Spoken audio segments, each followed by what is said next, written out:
Instituto Vladimir Herzog vai ao Supremo Tribunal Federal contra a lei de anistia. Vamos lá para todo mundo ficar por dentro de tudo. A lei de anistia volta a ser alvo de questionamentos no momento em que o Brasil marca os 60 anos do golpe de Estado de 1964, em meio a um debate sobre os acontecimentos de 8 de janeiro de 2023. Nesta quarta-feira, o Instituto Vladimir Herzog se reunirá com o ministro do Supremo Tribunal Federal, José Antônio Dias Toffoli. Na agenda está o andamento da arguição de descumprimento do preceito fundamental, a DPF 320, que discute a interpretação que o sistema judiciário e o poder público dão para a lei da anistia. Protocolada em 2014 e ainda pendente de julgamento, a ação foi uma iniciativa do PSOL e está sob relatoria do Dias Toffoli. A ação quer que a declaração da inaplicabilidade da Lei 66/83, Lei da Anistia, aos crimes graves de violação de direitos humanos cometidos por agentes públicos contra pessoas que foram acusadas da prática de crimes políticos e ainda dos autores de crimes permanentes ou continuados. Agora o encontro tem como objetivo tentar retomar a mobilização por uma decisão. Para a entidade dos direitos humanos, retomar a ação pode dar à sociedade brasileira um momento de reflexão e de encontro com a sua própria história. Entre 64 e 85, o Brasil esteve submetido a uma ditadura militar. Naquele período que o Brasil foi governado por uma junta militar que suspendeu a democracia e impôs uma série de medidas autoritárias, destaca o Instituto em carta enviada ao Supremo Tribunal Federal. O encontro contará com o diretor executivo da entidade, Rogério Sotilli, a advogada Bianca dos Santos Valks e Belisário dos Santos Júnior, ex-secretário de Justiça e da Defesa da Cidadania do Estado de São Paulo, e membro fundador da Comissão Paulo Evaristo Arnes de Direitos Humanos. Em 2021, o Instituto passou a fazer parte do processo. Na condição de amicus curiae, a entidade de direitos humanos compreende que a vigente aplicação da lei de anistia assegura impunidade dos crimes de lesa humanidade cometidos por agentes da ditadura militar e está ainda em absoluto desacordo com os tratados internacionais de direitos humanos, dos quais o Brasil é signatário. Na carta enviada a Dias Toffoli, o Instituto Vladimir Herzog afirma que a Comissão Nacional da Verdade, de 2012 a 2014, realizou investigações, audiências públicas, análise de documentos e depoimentos das vítimas, familiares e testemunhas de violações dos direitos humanos.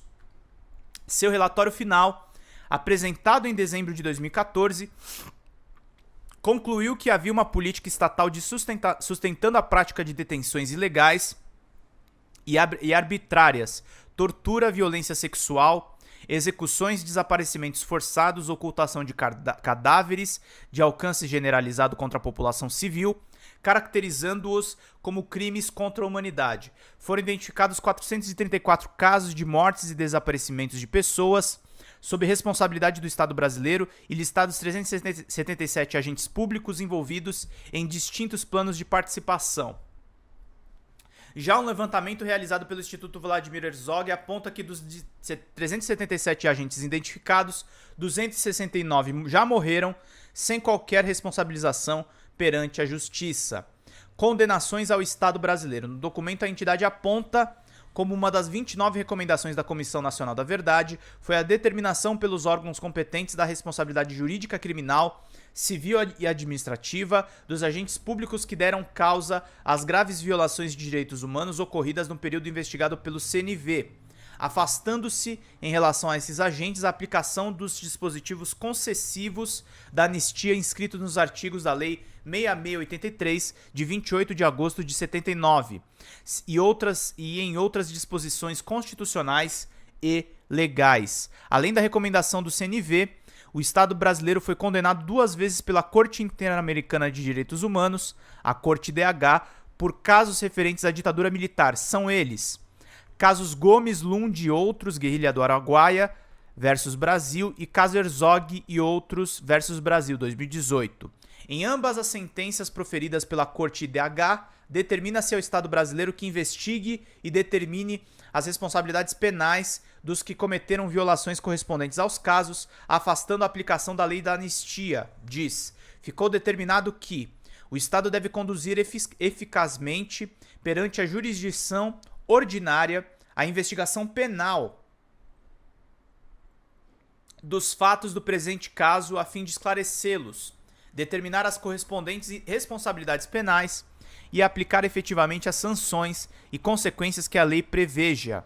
O Estado deve reiniciar com a devida diligência a investigação e processo penal cabíveis pelos fatos ocorridos no dia 25 de outubro de 75, para identificar, processar e, caso seja pertinente, punir os responsáveis pela tortura e morte de Vladimir Herzog, em atenção ao caráter de crime contra a humanidade desses fatos e as respectivas consequências jurídicas para o direito internacional. 8 de janeiro. Além de abordar o andamento da ação no STF, o encontro também tem como objetivo tratar da potência do processo para evitar a recorrência de ataques ao Estado Democrático de Direito, e como sucedidos em 8 de janeiro de 2023, e o próprio golpe militar, que completa 60 anos em 2024. A partir de um entendimento de que a ausência das ações de responsabilização efetivas na nossa história contribui não só para a instabilidade da nossa democracia, mas perpetua a cultura da impunidade que marca o Brasil. Dessa forma, a DPF de 320 é parte do conjunto de medidas que visam a superação não somente de um passado de violência, mas sobretudo do presente que ainda ecoa injustiças e impede a construção de um futuro verdadeiramente justo e digno para todos, afirma a carta enviada pelo Instituto. Eu não sei se o Instituto Vladimir Herzog vai conseguir alguma coisa com isso, são os crimes da ditadura, mas eu acho necessária essa ação. Nós tivemos mortes, nós tivemos torturas, nós tivemos injustiças, nós tivemos o atraso e nós tivemos uma lei de anistia que, em nome de retomar a democracia, permanece com o Brasil no atraso. Isso é uma realidade. Isso não é uma especulação do Pedro, isso não é uma invencionice minha. É muito importante isso que o Chad traz aqui na coluna dele. E a gente tem que ficar atento para trazer informações importantes. Querido,